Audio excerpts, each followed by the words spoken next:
Et Pour les questions. on vous en amène. Bien sûr, non. Écris-toi. Retrouvez Pyramide FM, votre radio à Lomé, sur le tronçon GTA Clicamé, au feu tricolore, Carrefour Lomégan, dans l'immeuble Groupe Média Pyramide. Ça reste comme ça. Pyramide FM, la radio en plus grand.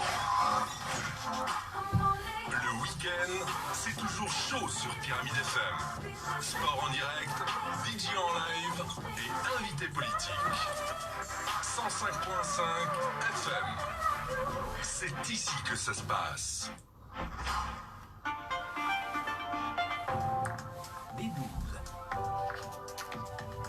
Des 12 de Pierrot à Tchoubé sur 105.5.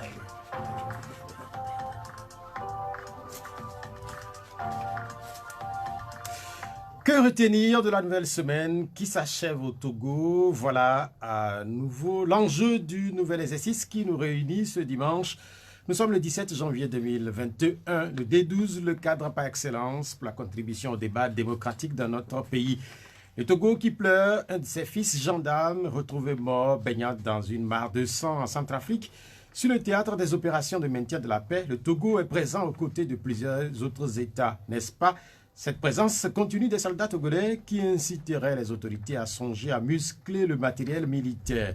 Plusieurs sources annoncent pour bientôt 20 chars aux couleurs jaune, verte, rouge et blanche du Togo.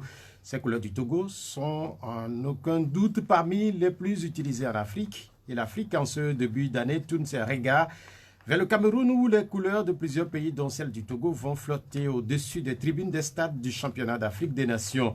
Le CHAN de football, c'est donc au Cameroun. En route vers cette phase finale, les internationaux togolais ont reçu leur mandat cette semaine à Lomé. C'est la chef du gouvernement en personne qui a remis le drapeau national au capitaine des éperviers. Quand épervier appelle Delta ou quand dans le même temps Alpha fait signe à Charlie, les initiés savent qu'on se retrouve sur le terrain militaire, pas pour jouer au football militaire ni à une quelconque séance d'entraînement. Cette semaine, les autorités ont évoqué les relations entre civils et militaires.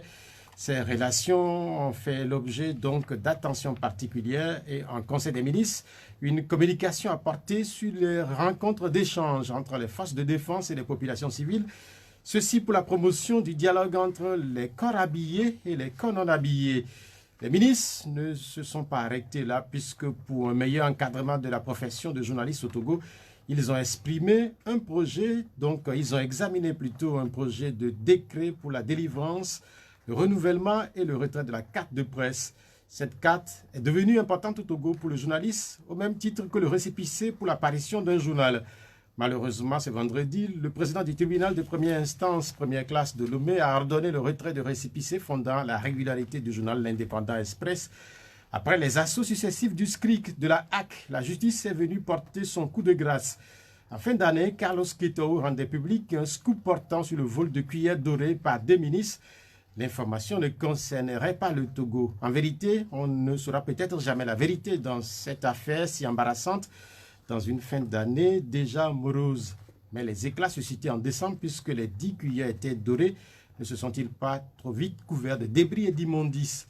En décidant le retrait du récépissé du journal indépendant Express, le pouvoir judiciaire ne tente-t-il pas de mettre la pression sur le quatrième pouvoir, pourtant réputé bien libre dans toutes les démocraties, même celles en construction, qui a intérêt à tuer la presse au Togo?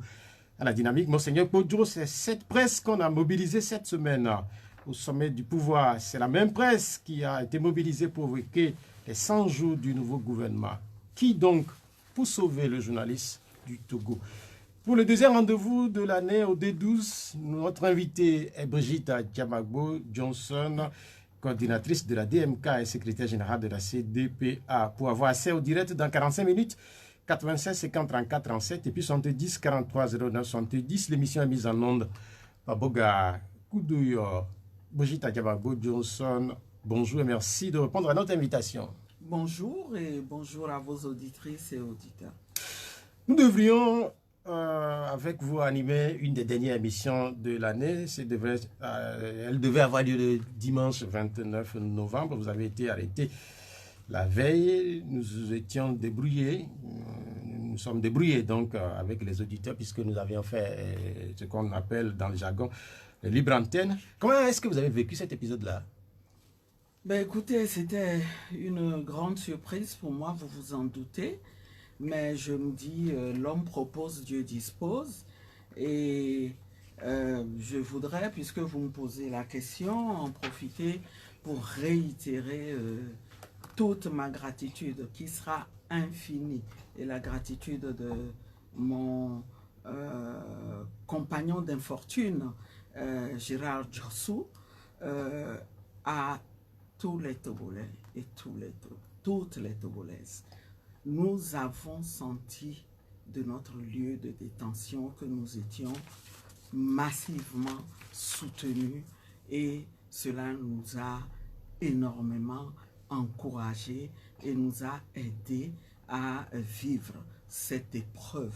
Merci à toutes les confessions religieuses, merci à toutes les bonnes volontés,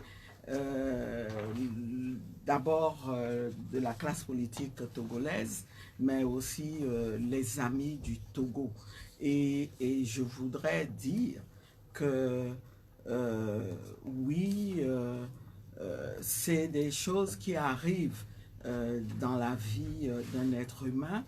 Je sais que ce qui m'a valu cette épreuve, c'est mon engagement aux côtés des populations togolaises, mon engagement en tant que citoyenne d'abord et en tant que chef de parti politique à faire en sorte que nous vivions dans un Togo meilleur demain. Un Togo où les libertés sont respectées, où la liberté grand L est célébrée, est considérée comme sacrée, un Togo dans lequel les fils et les filles travaillent ensemble pour la prospérité et une prospérité qui est partagée, qui ne reste pas dans les poches d'une minorité, tandis que la grande majorité souffre et reste dans la misère et la pauvreté. C'est en même temps le vœu que je voudrais présenter aux auditeurs et aux auditrices, que cette année 2021, que nous avons abordée dans des conditions difficiles, soit une année d'engagement, parce que le Togo que nous voulons, c'est un Togo prospère, un Togo où les ressources du pays profite à tous et à tous. Nous ferons des avancées. Vous parlez d'épreuves, vous avez évoqué que c'est des épreuves que vous avez traversées, mais quand on s'engage en politique dans des pays comme les nôtres, en Afrique notamment, est-ce qu'on ne s'attend pas un peu à ce type d'épreuves? Bien sûr, ce qui nous est arrivé montre que le Togo n'est pas encore un pays démocratique. Ce n'est pas encore un pays démocratique et je l'ai dit tantôt, c'est une raison supplémentaire pour continuer à se battre. Mon engagement est un engagement à vie. Je le vis comme une mission que j'ai reçue pour transformer ma société, transformer la communauté dans laquelle je vis d'abord et transformer ma société, transformer mon pays, parce que l'être humain, par excellence, aspire toujours à des lendemains meilleurs. Et donc, je me dis, oui, c'est un accident de parcours, mais si c'était fait pour démobiliser, pour décourager, pour intimider, pour faire peur, je dis c'est peine perdue, parce que comme je l'ai dit, je me battrai toute ma vie pour des lendemains meilleurs. Vous parlez de mission, et c'est vrai qu'on entend de plus en plus ce thème qui évoque un peu le Créateur. Pour vous également, cette mission, est-ce qu'elle vient de quelque part et elle vous a été confiée par qui? Écoutez, c'est une mission que j'entends poursuivre à double titre. D'abord, en tant que citoyenne, c'est à la fois le droit et le devoir de tout citoyen de chercher à participer à la gestion de la chose publique, à la gouvernance de son pays, dans le but de toujours de faire en sorte que sa communauté, soit sa société, soit meilleure. Et tout est perfectible.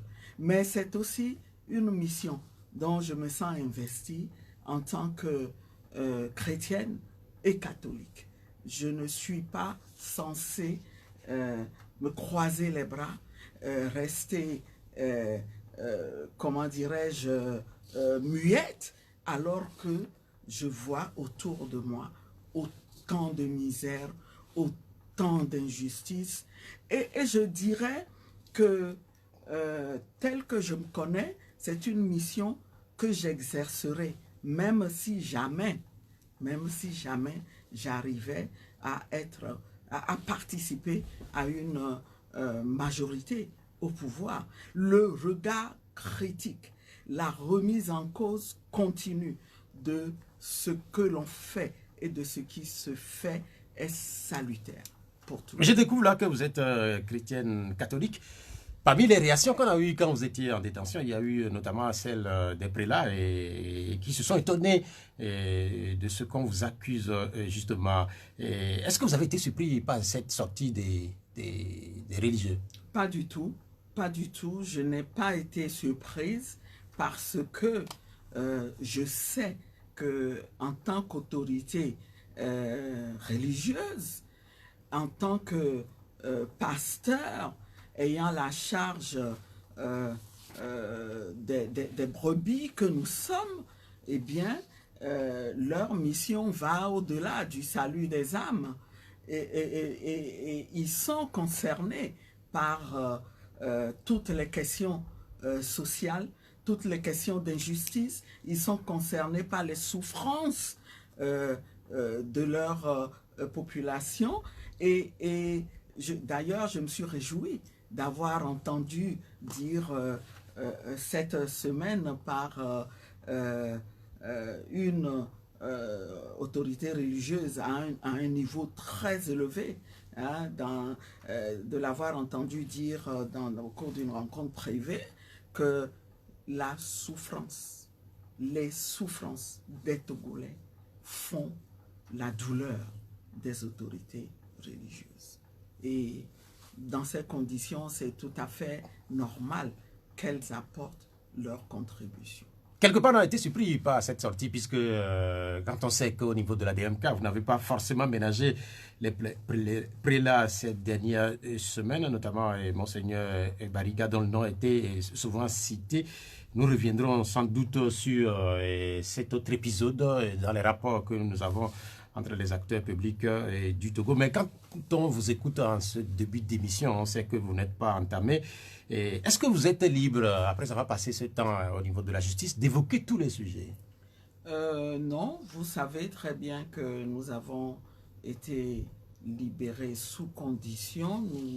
Nous sommes sous contrôle judiciaire et nous devons respecter un certain nombre de conditions, parmi lesquelles l'obligation de ne pas évoquer l'affaire dans laquelle nous avons été détenus.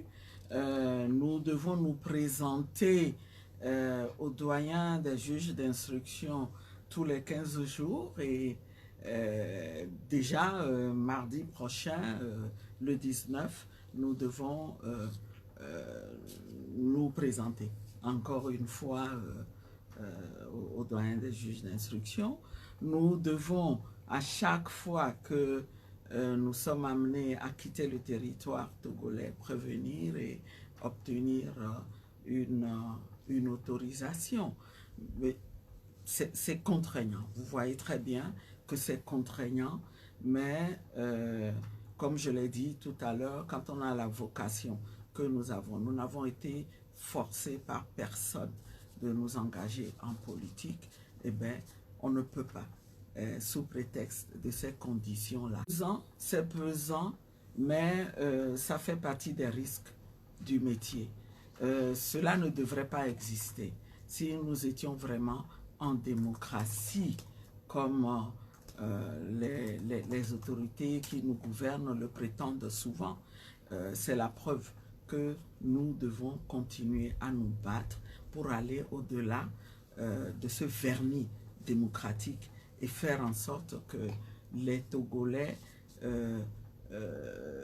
vivent vraiment dans une société démocratique selon leurs aspirations profondes.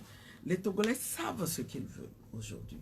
Et ce n'est pas pour rien que malgré 30 ans de lutte ouverte et de combat collectif, eh bien, ils ne se sont pas découragés.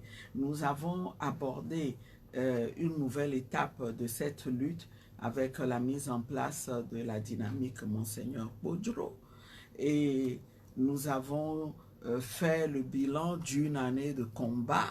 Et l'un des points de ce bilan qui nous étonne nous-mêmes et qui fait que nous ressentons l'obligation morale d'aller de l'avant dans cette lutte, c'est que les Togolais ne sont pas découragés.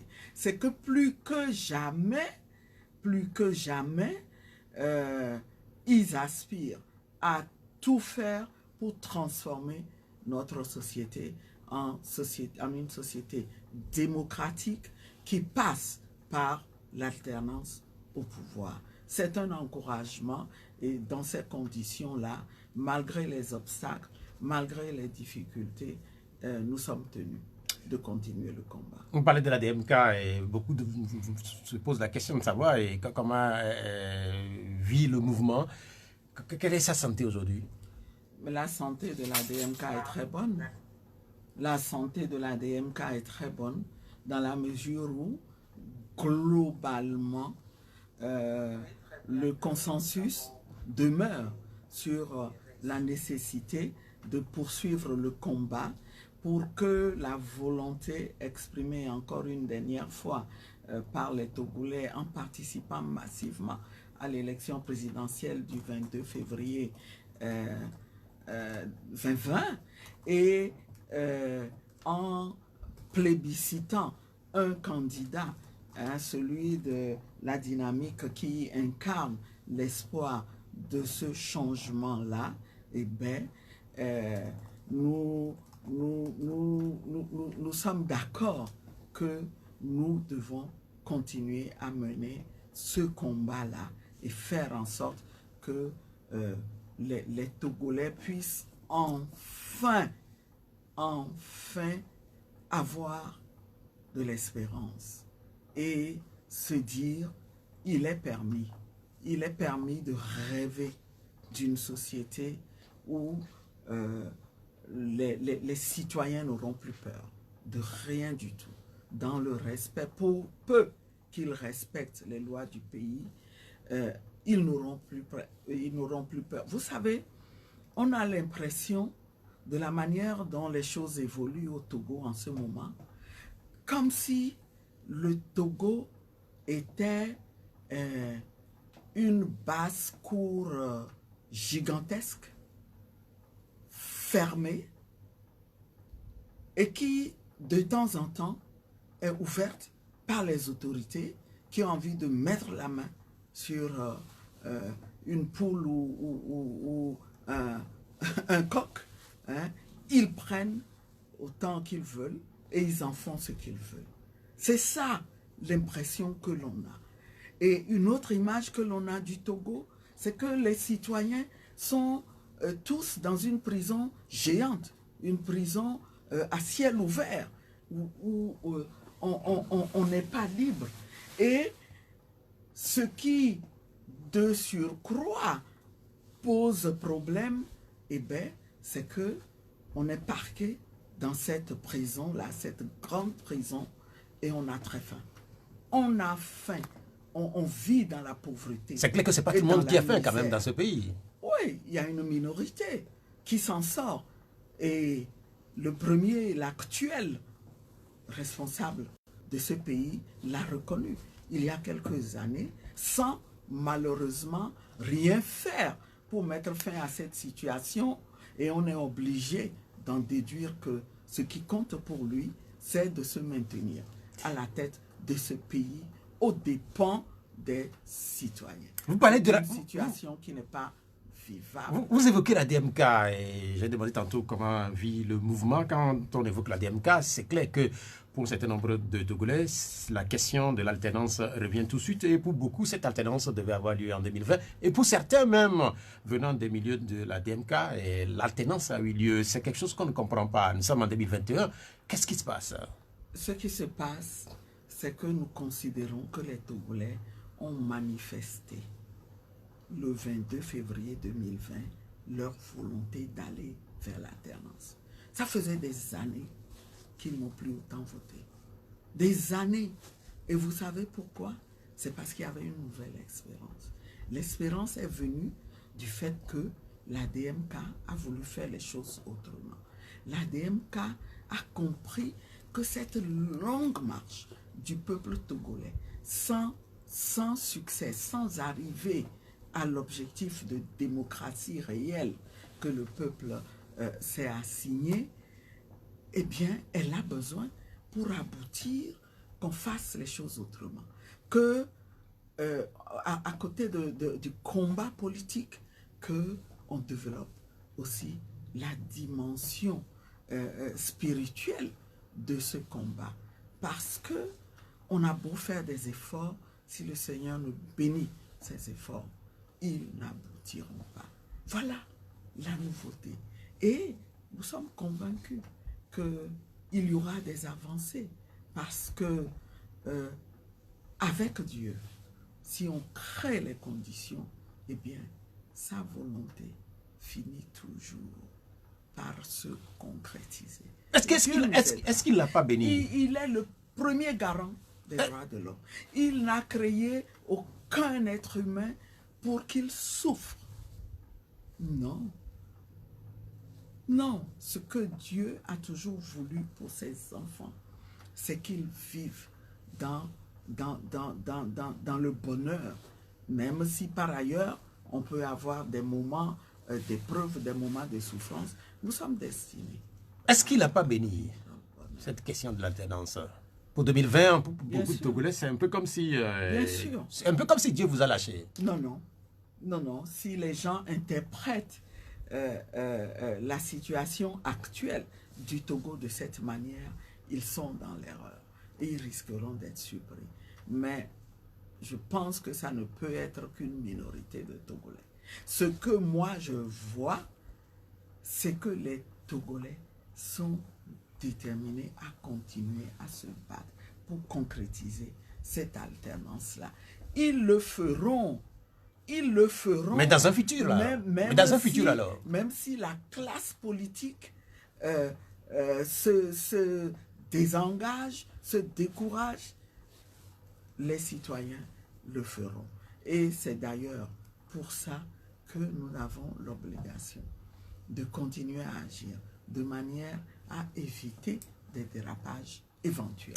Toute la classe politique togolaise a aujourd'hui l'obligation de faire en sorte que les conditions soient créées pour que, dans un meilleur délai, nous ayons cette alternance-là auquel les Togolais... Mais quand vous dites toute la classe politique, vous faites allusion à qui? Puisqu'on sait que c'est vous, au niveau de la DMK, qui portez en réalité, sur les derniers instants, beaucoup plus la question de l'alternance. J'ai bien dit toute la classe politique. Pour l'instant, nous nous en sentons responsables. Nous, la DMK, incarne cette force-là actuellement qui est en train de se battre pour l'alternance. Mais je veux saisir l'opportunité de vos micros pour dire que cette alternance ne saurait être uniquement l'affaire de la DMK seule. Et toute la classe politique, je veux dire les autres forces de l'opposition, mais même nos adversaires, il faut qu'ils reviennent à la raison et qu'ils se disent, dans ce monde de plus en plus difficile, nous avons besoin de régler les questions fondamentales qui divisent les Togolais pour que nous puissions retrouver une certaine cohésion. Il ne s'agit pas d'être dans la logique de dire le train en marche, les autres nous rejoindront. Comme j'ai entendu une autorité le dire, ce n'est pas du tout sage et ce n'est pas du tout responsable. Et ça ne mènera le Togo nulle part. Et si on continue, on persiste dans cette logique pendant que les concitoyens, les citoyens, ceux dont on a la charge, continuent de s'appauvrir, eh bien, on va au-devant de très grands dangers. Au niveau de la DMK, vous me corrigez si j'ai mal noté ou j'ai mal pris mes notes à la dernière conférence de presse. Vous aviez dit que l'alternance finira par arriver un jour. Vous semblez dire la même chose tantôt. Est-ce que vous voulez tout simplement dire que l'épisode du 22 février 2020 est tourné? Comment cet épisode pourrait tourner? D'ailleurs, je ne suis pas d'accord que vous parliez d'épisode. C'est un moment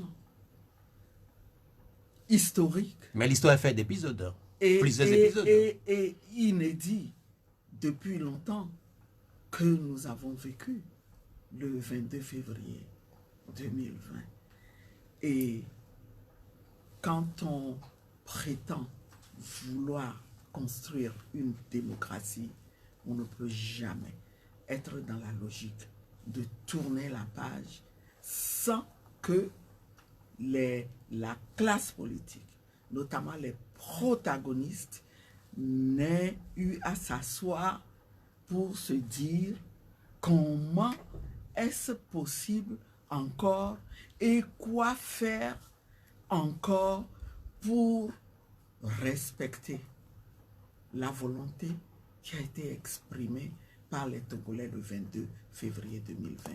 Comment donner aux Togolais une garantie de non-répétition et de durabilité pour que les Togolais se disent ça y est, l'alternance, elle est possible par l'alternance, par les mesures qui ont été prises, on peut encore croire en des élections et très bientôt nous aurons l'alternance. Est-ce que vous continuez pas, est-ce que vous continuez, madame? Est-ce que vous continuez pas à croire en des élections dans notre pays, que les élections finiront par produire l'alternance? Non. Si les choses ne bougent pas, si la classe politique ne prend pas ses responsabilités, si on ne fait pas en sorte que on donne une réponse à la volonté exprimée par les Togolais, ils n'y croiront pas. Et moi non plus. Moi la première, je n'y croirai pas. Mais justement, est-ce que ce n'est pas l'impression ou le sentiment le plus partagé aujourd'hui au sein des populations togolaises, quand on sait que la classe politique dont vous faites allusion, sans doute celle opposée au pouvoir en place, elle est fracassée? On a l'impression qu'elle est visiblement morte, puisque c'est ce que certains disent. Et certains accusent même votre dynamique de l'avoir totalement tuée. Non. Ceux qui sont dans cette vision-là sont dans l'erreur. Ils sont dans l'erreur. La classe politique togolaise est debout. Et nous devons rester debout. Mais en plus, nous avons désormais un atout majeur. Je considère que la résistance que nous avons toujours eue en face par rapport à notre action pour transformer le Togo en un pays démocratique et prospère, cette résistance a eu comme effet d'amener les Togolais aujourd'hui à prendre conscience de ce que le combat ne doit et ne peut plus être seulement celui des politiques. Et que ce combat doit être citoyen. Et c'est fort de cela que je dis que l'alternance se fera. Elle aura lieu. Ce combat, Elle aura lieu. Et faites attention que ce ne soit pas aux dépens de la classe politique. ce combat qui... Faisons attention. Ce combat qui va au-delà de la classe politique, et quand on vous écoute, on a l'impression que c'est nouveau au Togo. En réalité, autour de 2013, et au niveau du CST, on a eu déjà ce combat avec un engagement citoyen. Certains, de plusieurs associations. On est allé au-delà. On est allé au-delà. Je pense que nous sommes arrivés à une étape où c'est individuellement. Ce ne sont pas seulement les organisations de la société civile qui ont pris conscience. Au-delà de ces organisations de la société civile, qui sont des émanations des Togolais, eh bien, les citoyens togolais individuellement comprennent de plus en plus qu'ils doivent s'engager. Et aujourd'hui, nous voyons bien quand les Togolais s'expriment, nous voyons bien que les Togolais n'attendent pas de mots d'ordre de la part de la DMK ni de quelques partis politiques que ce soit. Et c'est vrai qu'on n'est plus sur ce sujet, mais c'est quelque chose que je n'arrêterai jamais de dire parce que j'y réfléchis de plus en plus. Le doyen Godwin Tété a sorti un article très court dans lequel il disait à propos de notre dernière détention qu'il avait l'impression que ce qui s'est passé au cours de cette détention, c'est que les Togolais ont opéré une révolte silencieuse. L'expression est belle, une révolte silencieuse. Et les mots peuvent paraître contradictoires. Oui, mais c'est quelque chose qui me tournait dans la tête et je cherchais les mots, les bons mots pour le décrire. Les Togolais, sans envahir les rues, parce qu'ils savent qu'en envahissant les rues, ils allaient tomber dans le piège des adversaires qui ne veulent pas de la démocratie, qui vont se jeter sur eux et faire encore couler du sang. Ils ne l'ont pas fait, mais ils ont trouvé le moyen de dire que ce qui se passe sous leurs yeux n'est pas acceptable. Oui, mais qu'est-ce que ça apporte, cette révolte silencieuse? Puisque quand on évoque la révolte silencieuse... Si elle a commencé à avoir des petits résultats, je crois que c'est révélateur d'une attitude. Est-ce qu'elle a des résultats? C'est quoi les résultats, madame? Mais j'ai remercié tout à l'heure les Togolais. Et je l'ai fait parce que je sais que c'est à la fois les pressions internes en même temps que les pressions externes qui ont amené les autorités actuelles à se dire « Ah, on peut quand même faire les choses autrement. » Vous faites allusion à votre détention? Vous faites allusion à votre détention? Oui, oui. Et je peux vous dire que si ce mouvement-là de prise de conscience du pouvoir individuel que chaque citoyen détient s'amplifie, nous arriverons à atteindre dans un délai pas trop lointain, nous arriverons à atteindre notre objectif de placer le Togo sur les rails d'une véritable démocratie. Un objectif qui n'est contre personne, mais qui, tout au contraire, sera bénéfique pour tout le monde.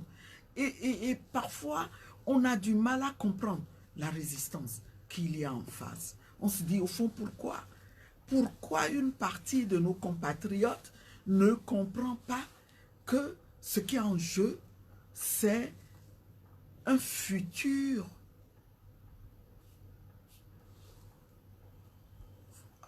empreint de liberté et de prospérité auquel nous aspirons tous.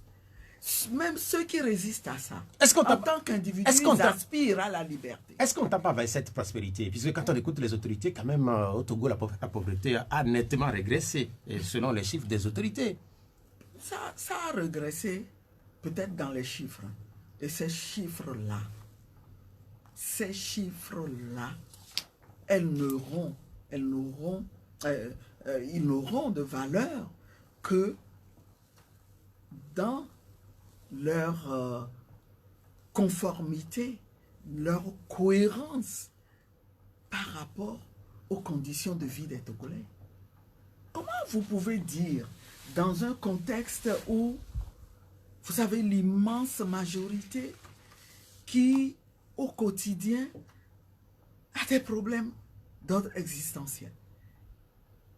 Je ne parle pas en l'air quand je dis que des Togolais ne font pas 3 repas par jour. Je ne parle pas en l'air quand je dis que tomber malade est une crainte, c'est un souci pour les Togolais parce qu'ils savent très bien que si ça leur arrive, ils n'auront pas les moyens de se soigner. Quand beaucoup de Togolais doivent compter sur des moyens qui n'existent pas pour assurer la scolarisation de leur progéniture. Comment vous pouvez leur dire que la pauvreté recule au Togo? Mais ce qui est intéressant dans le débat, c'est que les autorités ont leurs chiffres. La question aussi, c'est est-ce que, par exemple, au niveau de l'opposition, est-ce que vous avez vos données, par exemple, qui contredisent éventuellement celles des autorités, qui pensent que la pauvreté a nettement régressé? Pour fabriquer des statistiques, il faut avoir les moyens d'État. Vous ne pouvez pas demander à une opposition d'avoir elle-même ces statistiques. En revanche, nous pouvons comparer ces statistiques-là que l'État publie à la réalité. Et aujourd'hui, la réalité, elle crève les yeux. Les Togolais ont besoin de vivre décemment. Ils ont besoin de vivre libres. Ils ont besoin de vivre en paix.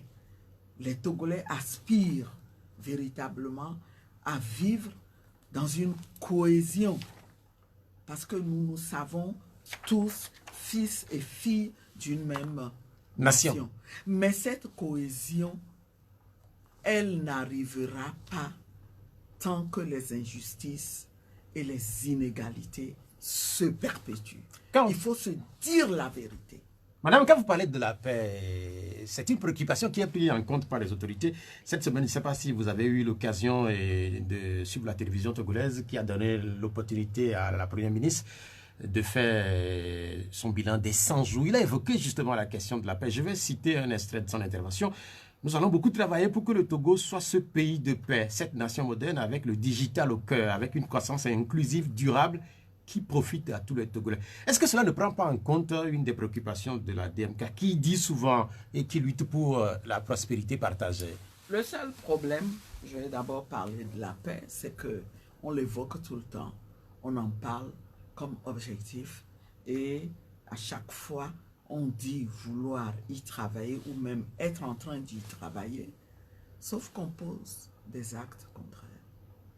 Des actes qui ne sont pas susceptibles de construire cette paix. Il n'y a pas de paix forcée, hein, et il n'y a pas de paix qu'on puisse décréter non plus. Mais quels sont les actes qui sont posés et qui peuvent éventuellement entacher cette paix-là?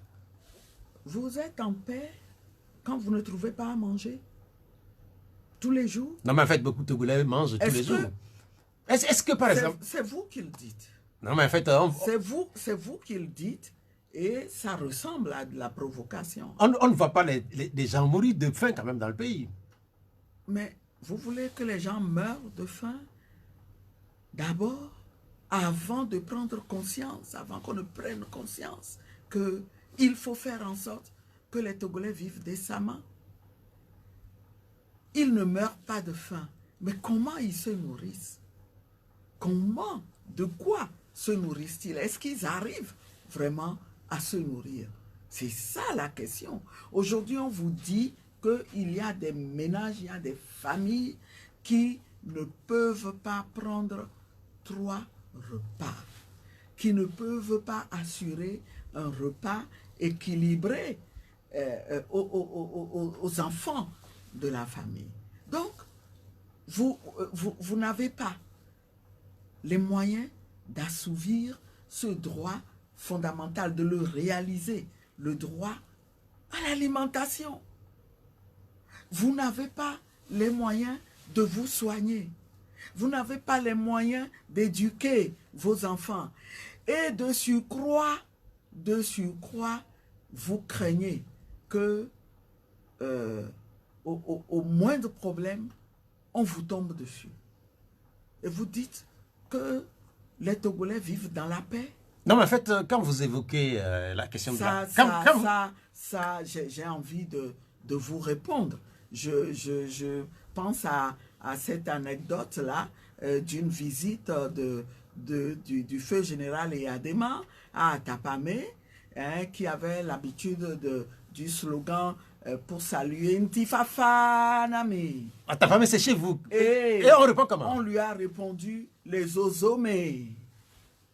Non, mais en fait, il faut quand même pas... Les Ozomé, Madame, il faut quand même pas exagérer la situation. Les gens se sont dit, il faut dire la vérité. Mais est-ce que vous n'exagérez pas un peu la situation? Parce que quand on évoque la question de la paix, quand vous faites référence à l'éducation, quand vous faites référence à de l'alimentation équilibrée, regardez un peu ce qui se passe par exemple au Mali ou au Niger. Et quand vous faites la comparaison, vous sentez quand même Qu'est-ce qui se passe au Mali et au Niger?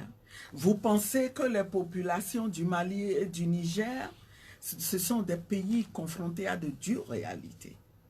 Ce sont des pays confrontés à de dures réalités, on le reconnaît. On ne peut pas comparer leur situation à celle du Togo. Mais je suis convaincu qu'on arrive à trouver une cohésion dans ces pays-là parce que les populations ont conscience. Nous savons, je suis aussi une militante des droits humains et je sais à quel point la question de la concrétisation des droits économiques et sociaux est assez compliquée. Mais au moins, dans ces pays-là, les populations sentent qu'on fait des efforts réels pour qu'il y ait une redistribution minimale de la richesse du pays. Ici au Togo, quand vous avez un système qui cultive l'impunité des crimes économiques, depuis qu'on en parle, depuis que on parle de ces problèmes de détournement, de pillage de nos ressources. Est-ce que vous avez déjà vu une seule personne impliquée dans ces actes répréhensifs? Vous les avez vus inquiétés? Et vous voulez qu'on soit satisfait et qu'on dise au Togo, on est en paix? Mais en fait, est-ce qu'on n'est pas en paix? Puisque depuis l'année passée, je n'ai pas entendu une bombe éclater quelque part. J'ai pas eu d'attentat dans une des villes de notre pays. C'est ce qui se passe quotidiennement dans la sous-région. C'est une paix précaire imposée par la force. Une paix qui n'est pas vécue par les populations. Et c'est dangereux. Dans un instant, il faut que nous agissions. Dans un instant, que ce soit vraiment une paix réelle. Dans un instant, les populations vont vous poser des questions sur la question de la paix qui a été évoquée notamment par la chef du gouvernement, Victoire Dogbé, chef du gouvernement. Je n'ai pas eu la chance de vous avoir... Et il y a d'autres aspects. Hein. Oui, on a développé que les aspects économiques et sociaux. Sans doute qu'on reviendra, madame. La paix, madame, on reviendra sur l'intervention. D'accord. On reviendra sur l'intervention. L'initiative de travailler à la paix, à une meilleure relation. Madame, est-ce que vous permettez que je vous pose des questions? Est-ce que vous permettez que je vous pose des questions? Oui, allez-y. Est-ce que vous avez suivi votre consoeur, madame Victoire Dogbé Tomega? Est-ce que vous l'avez suivi à la télévision? Je n'ai pas eu cette chance-là. Parce que vous n'avez pas de poste téléviseur? Je n'ai pas eu cette chance-là. Non, sérieusement. C'est parce que vous n'avez pas de poste téléviseur? Parce que je m'informe ailleurs. Voilà, et mes sources d'information ne m'ont pas permis, je ne voudrais pas mentir, de suivre vraiment cette déclaration dont vous parlez.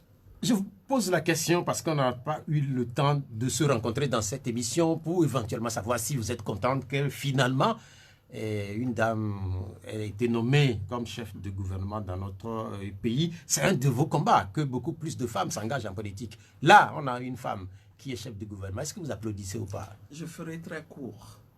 Je ferai très court en disant que, encore une fois, ce régime a réussi à instrumentaliser une valeur qui est une valeur universelle, celle de la participation des femmes à la prise de décision au même titre que les hommes. Mais pourquoi parler d'instrumentalisation? Ça a été fait pour se servir des femmes comme caution.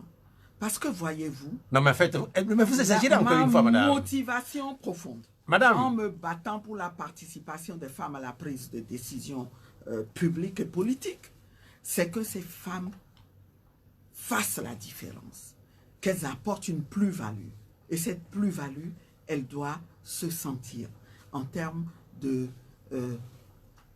contribution, en termes d'influence forte pour qu'il y ait une société plus juste. Et forcément, ça veut dire qu'une femme à la tête d'un gouvernement ne devrait même pas accepter de voir ce que nous voyons, ce que nous vivons dans ce pays sous ce nouveau gouvernement. Toutes ces inculpations que nous avons, toutes ces violations de droits et libertés fondamentales. Et vous, journalistes, vous n'êtes pas à l'abri non plus. Nous parlerons de la question des journalistes aussi. Alors, parce qu'aujourd'hui, nous avons quand même deux femmes. Ce n'est pas de ça que nous rêvons pour les femmes. Une femme au pouvoir, c'est pour changer la manière de gouverner. Est-ce que ce changement-là, est-ce qu'on ne l'a pas déjà un peu voir, par exemple, cette intervention du chef du gouvernement à la télévision nationale? Je suis désolé, les indicateurs que nous voyons pour l'instant ne montrent pas qu'il y a une évolution au niveau des valeurs sur lesquelles on fonde la gouvernance politique ou économique. Ce qui est certain à l'international, quand vous avez au niveau de l'exécutif, vous avez une femme et puis vous avez une femme comme présidente de l'Assemblée nationale, à l'international, ça impacte sans doute. Vous êtes au Togo et vous ne le sentez pas. Vous avez raison. Vous avez raison. C'est là où on voit l'instrumentalisation. C'est là où on voit ce dont je parlais quand je disais qu'on se sert des femmes pour se maintenir au pouvoir. Tout comme on s'est servi d'une certaine opposition avec laquelle on a prétendu avoir fait la paix, avoir conclu des objectifs d'alternance pacifique. On a fini, on a épuisé ces cartouches-là et on en prend d'autres. Est-ce que vous n'avez pas l'impression que, par exemple, à Dapan ou quelque part à Saint-Cassé, ou peut-être quelque part à Tapamé, une fille soit incitée parce qu'elle voit une chef de gouvernement et puis une présidente de l'Assemblée nationale? Ouais. Vous ne sentez pas ça? Au-delà, la représentation est une chose, mais la capacité de ces femmes à transformer nos sociétés en est une autre. Et si on n'y prend pas garde, cela pourrait être contre-productif. Bien, merci. Nous allons maintenant permettre aux auditeurs d'intervenir dans le débat parce qu'ils s'impatientent depuis quelques instants et je vois également plusieurs commentaires qui sont laissés, notamment sur les réseaux sociaux. Je rappelle que notre invité du jour, c'est Brigitte Adjamagbo Johnson. Elle est la coordinatrice de la DMK et puis secrétaire générale de la CDPA. Le numéro de l'émission, c'est 87 50 34 37 et puis 70 43 09 70. On me fait signe que nous avons un premier auditeur. Allô? Allô? Bonjour. Bonjour. Vous êtes en direct. Votre nom et puis la question. Oui, allez-y. Bon, tout d'abord, je voudrais féliciter Madame Adjamagbo et lui présenter les meilleurs et du courage. En ce qui concerne les allées et retours du Christ et de la justice, excusez-moi, j'aimerais demander à madame de prendre le risque. Parce que dans ses propos, au début de l'émission, madame disait qu'elle a pu présenter chaque semaine à la justice, qu'elle est au pays et demander permission de sortir du pays, tout ça là, c'est clair. Madame, excusez-moi, c'est difficile, mais vous ne devez plus respecter ces choses-là. Ne répondez pas à ces choses parce que vous êtes une femme politique, vous êtes capable de diriger tout. Allô?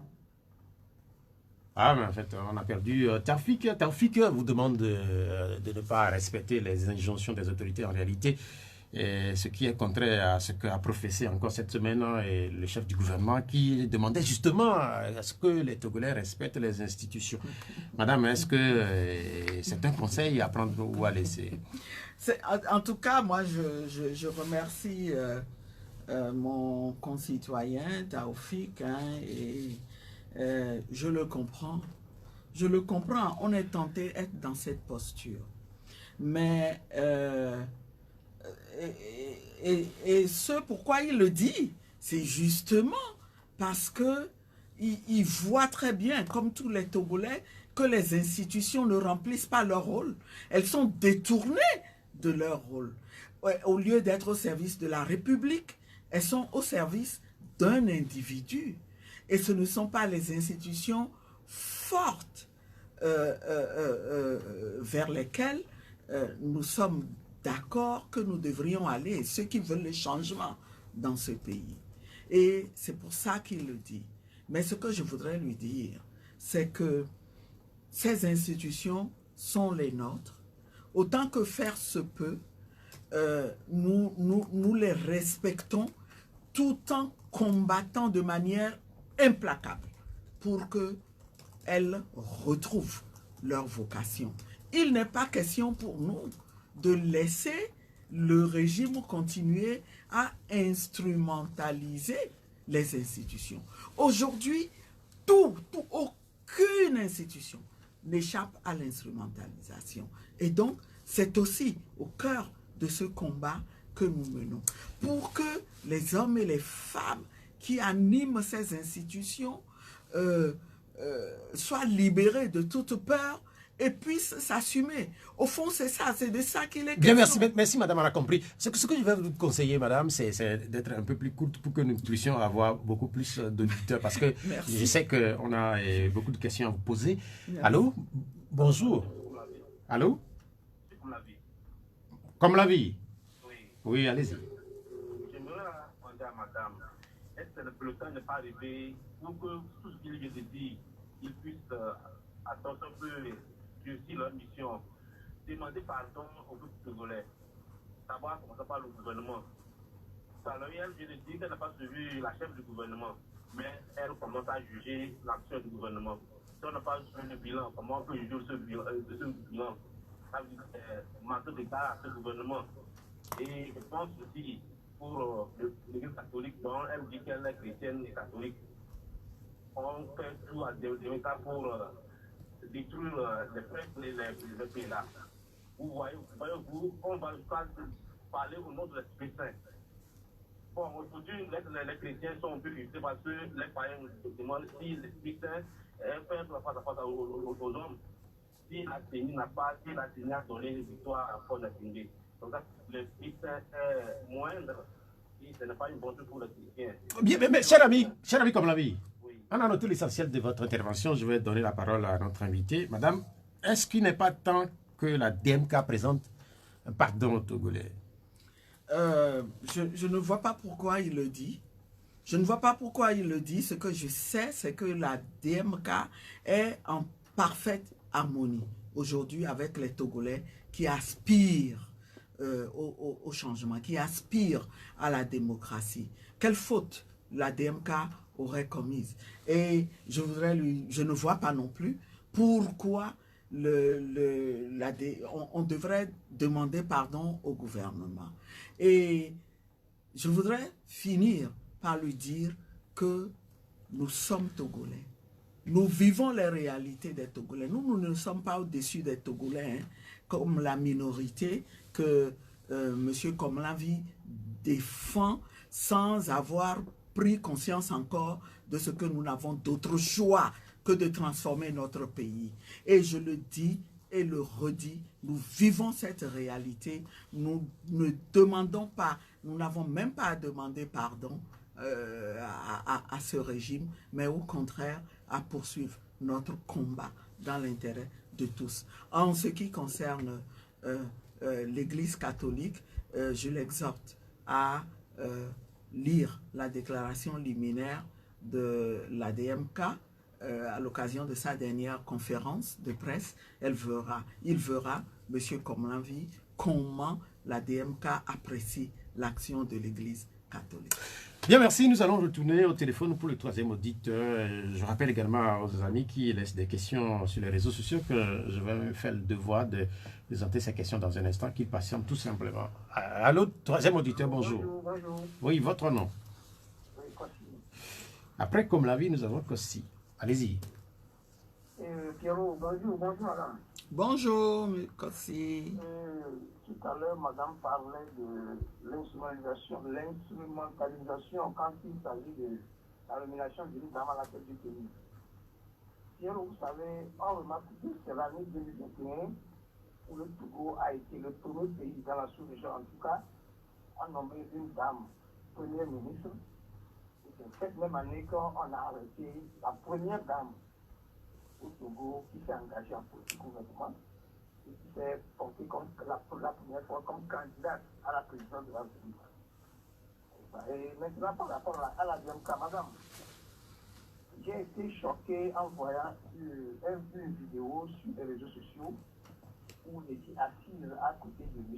Agoleme, votre candidat, et qui disait qu'il est le maître voleur et qui n'a pas encore donné de fruits, disons comme ça. Et qu'on a pris des mots que c'est des voleurs, qu'il est leur maître, c'est lui qui les aurait appris à voler. Et nous avons applaudi, moi je n'ai pas compris, parce que ça m'a choqué quand M. Agoleme disait ça. Je l'ai considéré comme c'est un voleur qui a toujours appris aux gens à voler les élections. Allez-y. Oui, mais merci beaucoup aux compatriotes Kossi. La première partie de votre intervention montre à dessein que on nomme des femmes au poste de responsabilité, mais elles n'ont aucun pouvoir. En réalité, c'est pour se servir d'elles. En ce qui concerne cette vidéo à laquelle vous faites référence, je crois que ce que le président Agbeyome a voulu dire, c'est tout simplement que les manœuvres de fraude que nous déplorions tous étaient si flagrantes que on a l'impression qu'elles viennent de gens qui ne sont pas experts en la matière, qui n'ont pas fait les choses intelligemment. Si son expression a pu choquer, je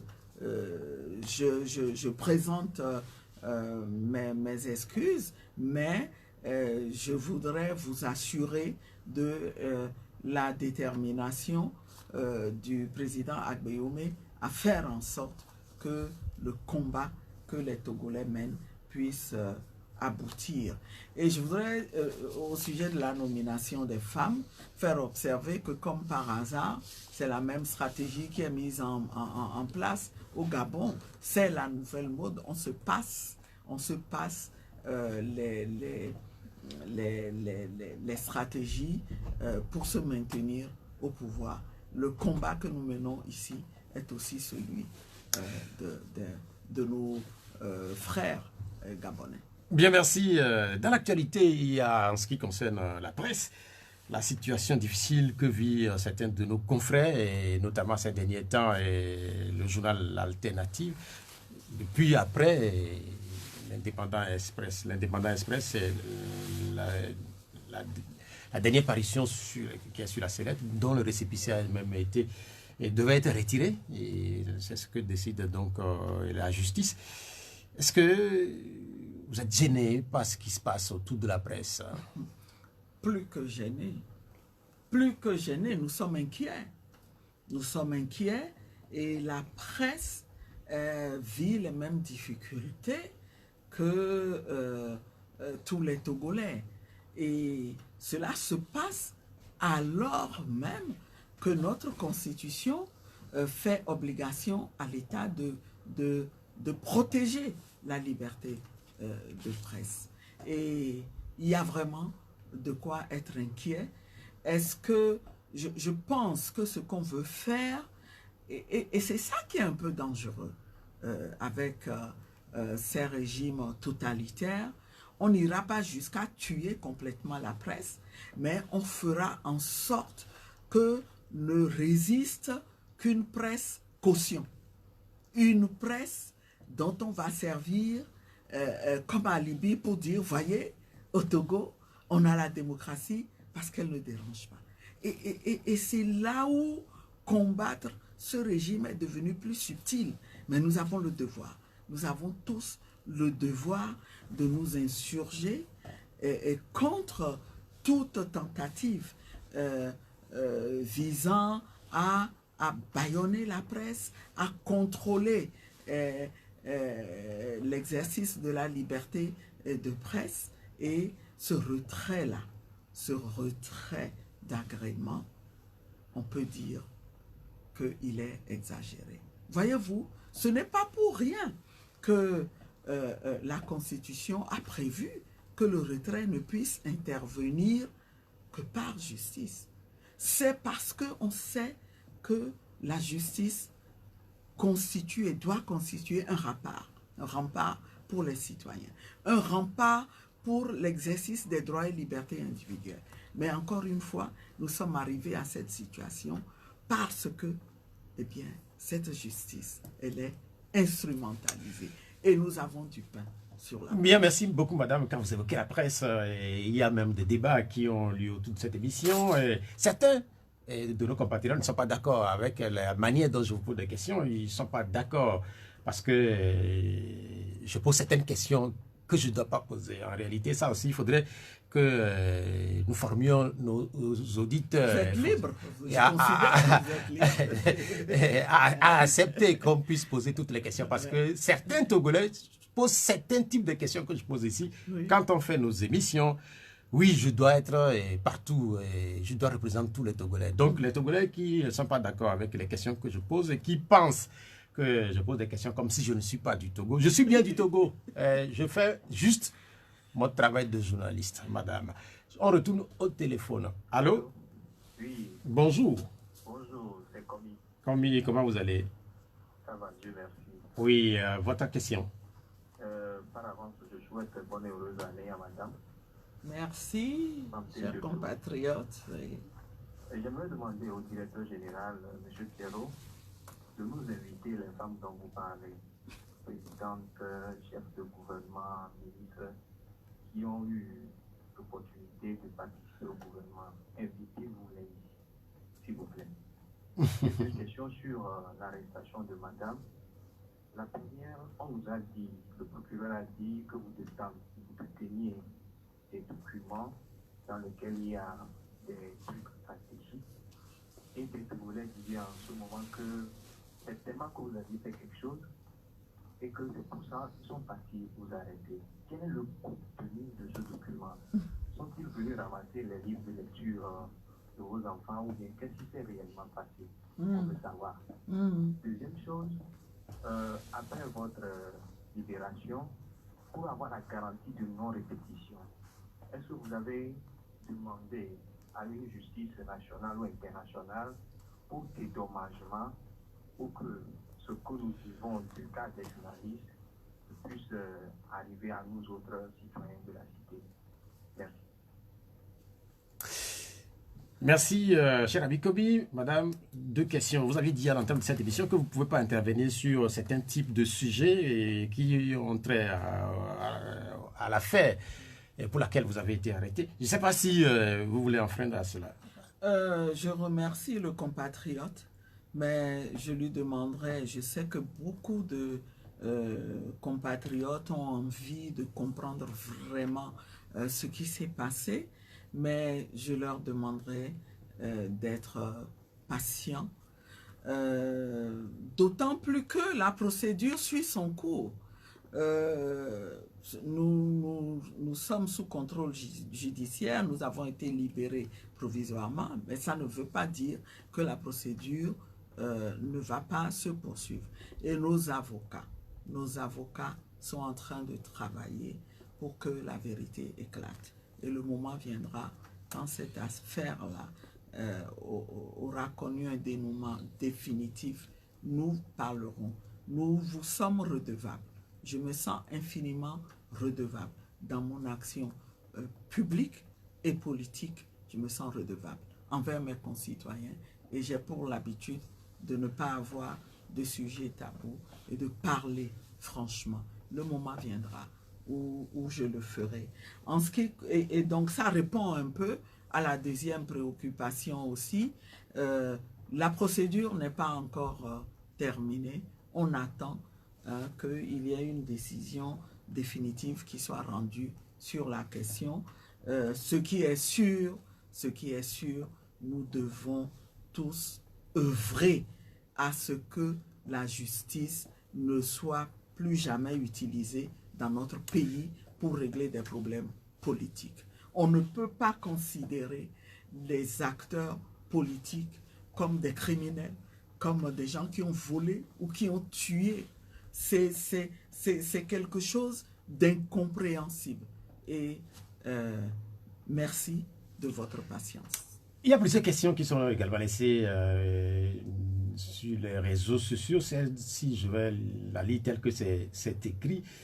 Vous ferez le devoir de répondre ou pas. Selon Jean-Pierre Fabre, Kossi Sama du PNP vous a fait savoir que le PNP a décidé d'éradiquer politiquement l'ANC afin de punir Ouro Akpo qui s'oppose farouchement au PNP en langue Kotokoli. Qu'avez-vous à nous dire sur ce fait? Cette question, elle est de David de Noukafou. Je ne sais pas si vous voulez répondre ou pas à la question. Je remercie mon concitoyen qui a cette préoccupation. Malheureusement, ce que je me dis dans ce combat que nous menons qui est extrêmement complexe. Et alors que nous sommes arrivés à un stade où nous reconnaissons tous que nous ne pouvons produire aucun résultat si ce combat reste l'affaire des partis politiques uniquement. Que ce combat doit être un combat citoyen, un combat parti politique, eh bien, qu'il me permette de dire que l'essentiel, ce n'est pas ce qu'on peut dire au sujet de tel ou tel autre parti politique. Aujourd'hui, la priorité, c'est comment, en tant que citoyens togolais, nous allons collectivement et de manière patriotique, de manière transpartisane, prendre nos responsabilités pour sortir notre pays d'affaires. Sortir notre pays d'affaires est au-dessus de tout autre intérêt partisan. La question de Richard, où est-ce que la DMK reconnaît la légitimité du gouvernement UNIR? La réponse est évidente, chers compatriotes. La réponse est évidente. Est-ce que vous croyez que telles que les choses se sont passées, où en tant que Togolais, nous sommes massivement frustrés, vous pouvez parler de légitimité? Ce que nous savons, c'est que le régime que nous battons, nous combattons, joue énormément avec nos lois et donc se contente de la légalité. Mais justement, ça ne peut plus continuer. Il faut qu'on fasse en sorte que les autorités qui nous gouvernent au Togo aient une légitimité forte tirée d'élections organisées dans la transparence et dont les résultats ne sont pas contestés. Quand ces résultats sont contestés, il faut s'asseoir pour régler la contestation, pour que les conditions soient créées pour que ceux qui seront maintenus au pouvoir bénéficient de la légitimité dont ils ont besoin pour agir, pour développer le pays. On ne peut pas développer des gens sans eux, sans leur adhésion. Ce n'est pas possible. C'est quelque chose que je veux ça dire. sort pour régler la contestation. Qu'est-ce que cela veut dire? Ben écoutez, ça veut dire que on ne peut pas faire comme si le Togo vivait dans une situation normale depuis le 22 février 2020. Ce n'est pas possible. On ne peut pas ignorer. On ne peut pas être dans la logique de « ils vont rejoindre le train, ils vont nous rejoindre ». Ce n'est pas possible. Il faut faire preuve de responsabilité et de sagesse. Il faut arrêter la fuite en avant et se dire « nous sommes tous engagés au sein de la classe politique à agir pour le bien de notre pays. Nous avons le devoir d'écouter nos populations, nous avons le devoir de respecter leur volonté et par conséquent, quand il y a un problème au sujet de l'expression de leur volonté, nous devons nous asseoir et en discuter. Quand vous évoquez les élections, bientôt de nouvelles élections au Togo, puisqu'on parle d'élections régionales, plusieurs de nos intervenants veulent savoir si vous allez prendre part à ces élections-là. On parle de la DMK, mais certains, plus précis, évoquent la CDPA par exemple. La DMK, la CDPA est membre de la DMK. Et la DMK s'est exprimée sur ce sujet. La DMK, dont certains partis ont été invités à cette discussion, qui avait déjà été initiée pendant que nous étions en détention. Et je voudrais encore une fois saisir l'occasion pour remercier tous les collègues représentants ou chefs de partis politiques qui ont été solidaires avec leurs collègues en détention. Mais dire aussi que sur le plan des principes, on ne peut pas en politique être contre des discussions. Mais je l'ai dit tantôt, si discussion il doit y avoir, prioritairement, comme on l'a répété lors de la dernière conférence, il faut que ça porte sur ce conflit post-électoral-là, dans l'intérêt de notre, dans l'intérêt supérieur de notre pays. Autrement, je ne vois pas combien de Togolais seraient prêts à aller à des élections régionales. Et les Togolais nous le disent. Ils nous le disent. Je discute avec eux, que ce soit à Lomé ou à l'intérieur du pays. Quand j'ai l'occasion de me déplacer, je l'ai fait récemment et la question m'a été posée. Quand on évoque l'intérieur du pays... Et je leur ai dit, qu'est-ce que vous en pensez? J'ai entendu. Madame, vous dites que vous allez souvent à l'intérieur du pays. Je rappelle que vous êtes de la région des Plateaux et de la préfecture de Logou. Et dans votre préfecture se passe un certain nombre de choses. 2 chefs traditionnels ont été récemment suspendus, ainsi qu'un chef traditionnel venant de la préfecture de Vaud. C'est quoi en réalité le fond de cette histoire? Le fond de l'histoire, je ne le connais pas. Mais ce que je veux dire, c'est de l'arbitraire. C'est de l'arbitraire et c'est l'ensemble des autorités traditionnelles au Togo qui sont, ces autorités-là sont instrumentalisées. Elles sont considérées comme devant d'office être au service du pouvoir et contribuer à maintenir le régime au pouvoir. Et cela est dangereux. C'est dangereux d'abord pour la cohésion, parce que la cohésion d'un pays, ça se construit d'abord à la base. Ça se construit dans nos communautés villageoises. Et notre constitution reconnaît que la nomination de ces chefs traditionnels, là, le choix est conditionné par nos us et coutumes. Ça se fait dans le respect de nos us et coutumes. Alors la question que je me pose est de savoir dans quelle mesure on peut comme ça, se lever et prendre une décision de suspendre une autorité traditionnelle qui a été d'abord investie par les populations. Ce n'est pas l'État, ce n'est pas à l'État de choisir qui sera autorité traditionnelle, qui sera chef traditionnel ou pas dans telle ou telle communauté. Je voudrais exhorter le régime à ne pas s'avancer trop loin dans cette voie-là. Sinon, on met gravement en danger la cohésion. Bien, merci. Merci beaucoup, madame. C'est noté pour vous. On va retourner au téléphone pour insérer le 5e auditeur. Allô, bonjour. Oui, votre nom? Maglo. Maglo, vous êtes à l'antenne, allez-y. Félicitations à madame Johnson Damango.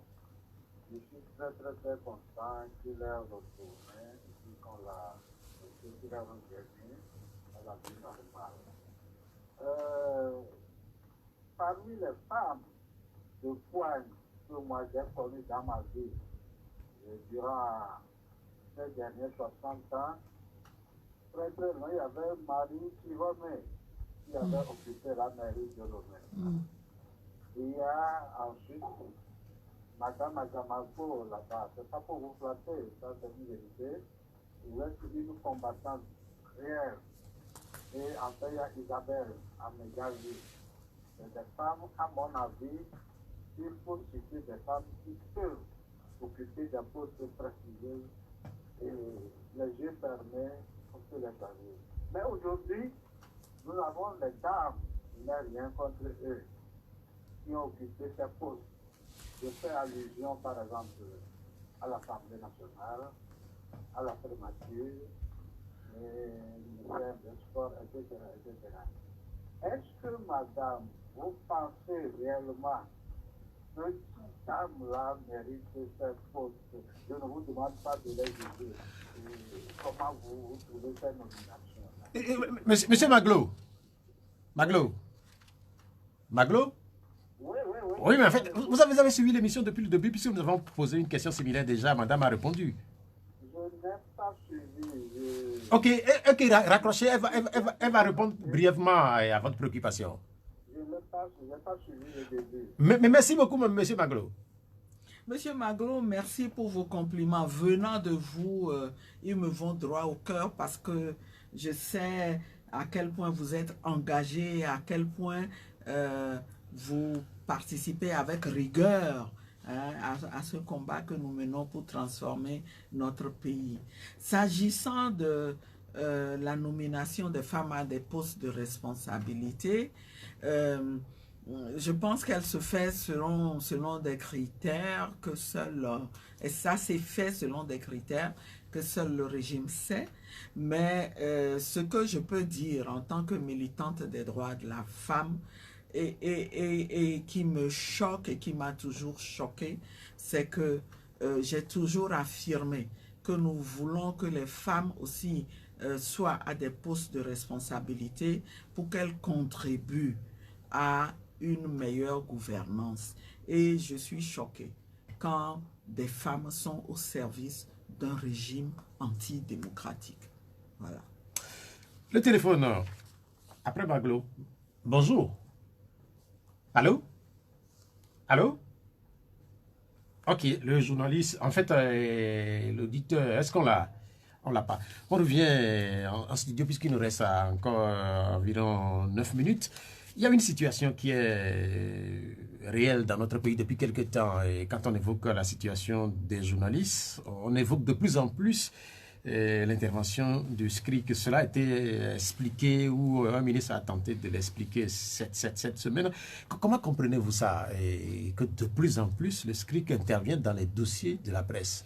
On voyait bien, on sentait bien que le ministre était en difficulté. C'est-à-dire, il faut que le SCRIC intervienne pour qu'on voit est-ce que c'est une affaire pénale ou une affaire liée à l'exercice de la profession de journaliste. on sentait bien qu'il était en difficulté. En réalité, la démarche qui aurait été plus acceptable, c'est la démarche inverse.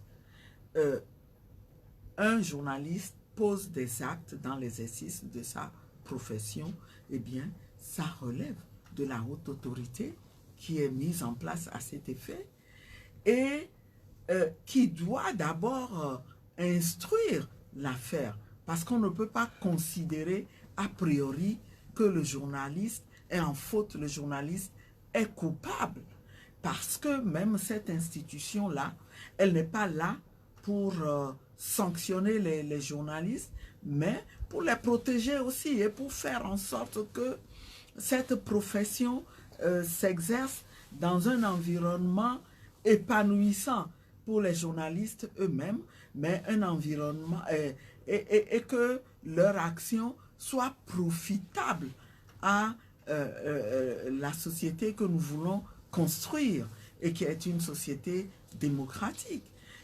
En réalité, les journalistes gênent dans la mesure où le régime que nous combattons n'a pas encore adhéré véritablement au choix des Togolais de vivre en démocratie. Est-ce que vous avez l'impression, par exemple, que l'objectif, c'est de provoquer chez les journalistes la peur et l'autocensure? Bien sûr, ça va de soi, parce qu'on a vu comment cette presse a progressé. Je ne vous jette pas des fleurs inutilement, mais je vous assure que c'est un corps qui a apporté sa contribution au combat que les Togolais mènent pour un Togo meilleur. On sait les conditions dans lesquelles vous travaillez. Et on voit très bien que le journalisme progresse au Togo et se professionnalise de plus en plus et est en mesure de mieux jouer son rôle. En témoigne le fait que beaucoup se lancent aussi dans le journalisme d'investigation et que de plus en plus, quand des problèmes sont soulevés, eh bien, c'est soulevé avec des preuves à l'appui, sur la base de faits réels. Et ça gêne. Ça gêne. Poursuivre, laisser les journalistes poursuivre sur cette lancée, c'est quelque chose que le régime a du mal à tolérer. Mais ce que je voudrais lancer, c'est une invitation à rebrousser chemin. Une invitation à rebrousser chemin parce que de toute façon, le recul que nous observons au niveau des droits et libertés individuelles n'est pas acceptable.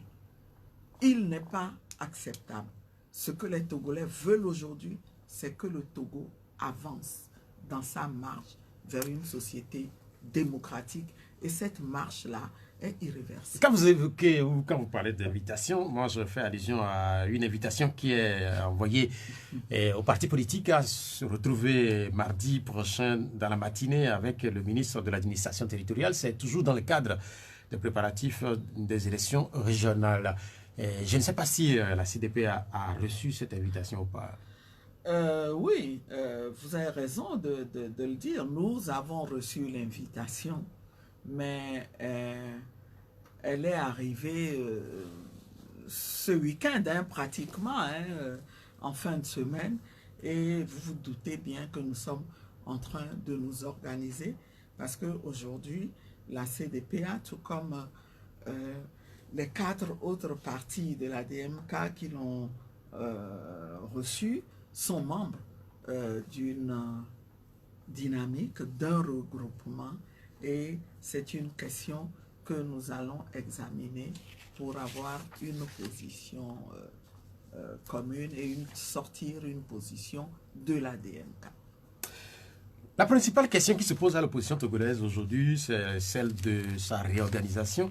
Et un certain nombre de nos intervenants posent la question de savoir quels vont être les mécanismes que vous allez mettre en avant pour qu'au final, cette opposition se relève, parce que visiblement, beaucoup pensent qu'elle est à terre. Nous avons au sein de l'ADMK un comité de liaison avec les autres partis politiques de l'opposition.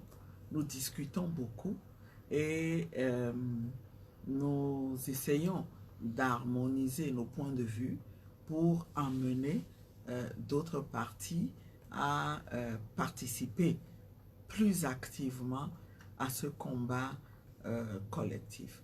Je pense qu'il y a des raisons d'espérer.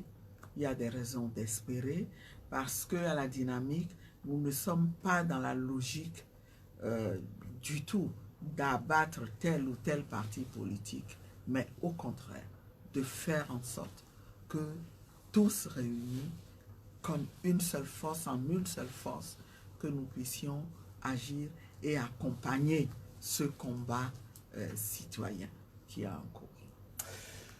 Il nous reste 2 minutes. Je ne sais pas si vous avez un message particulier. Vous avez dit au début de cette émission et vos mots pour les auditeurs. C'est vrai que nous sommes en début d'année. Il y a un certain nombre de Togolais qui sont à l'extérieur. Et quand on évoque l'extérieur, notamment les États-Unis ou l'Europe, et c'est le temps de la pandémie, les Togolais ou la communauté humaine là-bas vit des moments assez difficiles. Est-ce que vous avez un message pour ces Togolais-là qui sont aussi très nombreux à nous regarder depuis le début de cette émission? Ben oui, merci.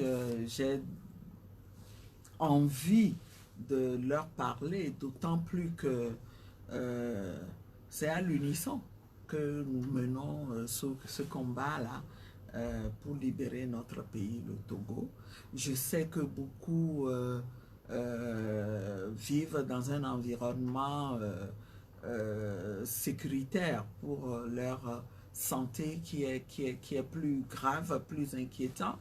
Et j'en connais même qui ont été positifs au corona, mais qui, par leur détermination, ont passé le cap. Je voudrais leur dire que nous sommes tous, nous sommes de cœur avec eux. Et dire aussi aux compatriotes de l'intérieur que ce n'est pas parce que nos chiffres ne sont pas impressionnants que nous ne devons pas prendre soin de nous. Nous avons besoin que tous les Togolais soient en bonne santé pour que nous puissions poursuivre le combat. Et je voudrais leur dire que nous apprécions énormément leur détermination et que ensemble, tout au long de cette année, notre souhait est que nous arrivions à sortir le Togo d'affaires. Et Dieu avec nous, nous y arrivons. Bien, merci Brigitte Adjamagbo-Johnson. C'est sur ces mots que nous allons mettre un terme à cette émission. Elle a été massivement suivie par les Togolais à Lomé, mais également à l'extérieur du pays. L'émission sera rediffusée tout à l'heure à partir de 19h30, à partir de 19h plutôt. Boga Vincent Lascoudo, merci d'être resté à la technique. Moi, je suis Pierre Ouatioubé. Le prochain rendez-vous au D12, c'est dimanche, midi. Au revoir.